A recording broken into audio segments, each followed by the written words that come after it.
এক গ্রামে এক ঠাকুমা আর দাদু থাকতেন।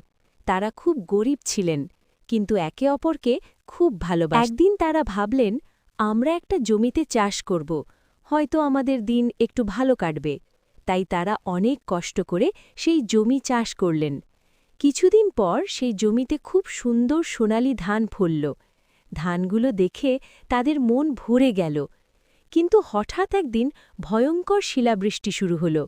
মুহূর্তের মধ্যে সব ধান নষ্ট হয়ে গেল। ঠাকুমা আর দাদু জমির পাশে বসে কাঁদতে লাগলেন। তাদের সব স্বপ্ন যেন ভেঙে গেল। ঠিক সেই সময় লক্ষ্মীমাতা তাদের সামনে উপস্থিত হলেন। তিনি তাদের দুঃখ দেখে মায়া পেলেন।